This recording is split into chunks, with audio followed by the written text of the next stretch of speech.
I'm Aaron Nee. I make movies.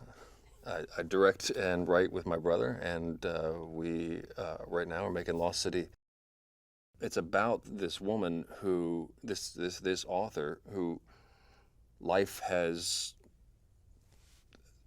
taken a sharp left turn, and she doesn't know where to go now. And there's this feeling that there is no next chapter in her life. But this character is taken on a wild, crazy adventure where she's meeting crazy characters.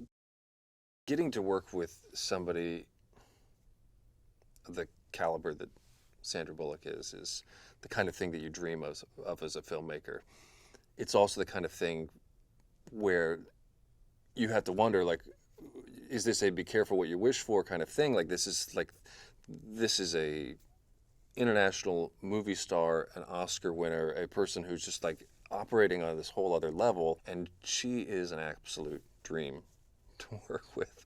She cares so much. She's so invested in the movie, in her character, in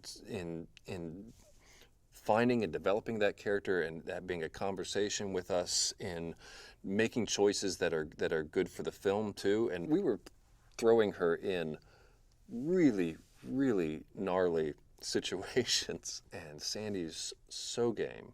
She's so open to doing things that will make the movie great because she wants to make a great movie. And I think that's such a big part of what makes her who she is.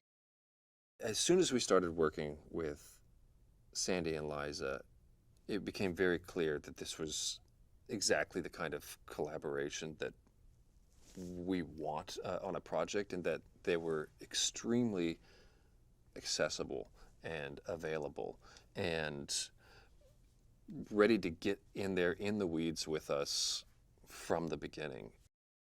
Channing is perfect for this role for many, many reasons, but one of those reasons is it doesn't take long to fall in love with Channing and really appreciate him. And so he can do, you can have his character do some dumb things and make some big mistakes, and you still just love the guy. And Channing brings that heartfelt quality that we wanted for this character, that we wanted for Alan. We wanted to discover that there's this deep, sensitive, caring person underneath the bravado and the flowing wig. Abigail Fairfax is someone who grew up in privilege, who has the world at his fingertips, but he's deeply insecure. He's in the shadow of his younger brother and trying to figure out how he can separate himself from his famous family and distinguish himself as his own person. And so he does that by saying, okay, what Fairfax has done is, because he can't have the same success as the rest of his family in the modern world, he's holding on to the ancient world.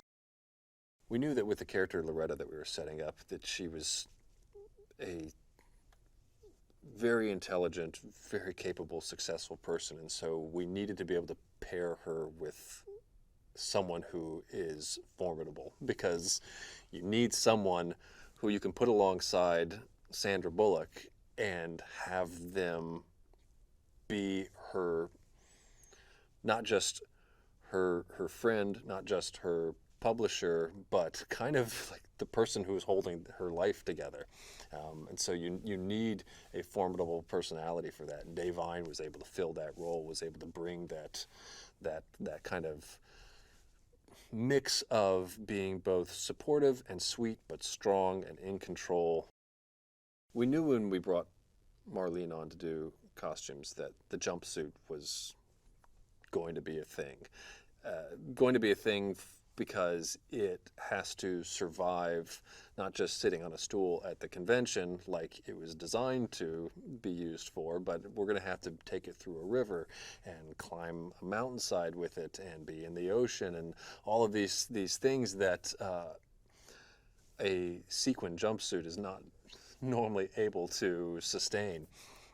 So she was going to have to make different versions of it that still have to look great in all of those situations, and tailor one that's cut a certain way so that it can work for the waterfall, and then this one can work for sitting on that high stool, and this one can work for being in this situation and that situation. And so we had lots of jumpsuits, and the jumpsuit got a lot of attention.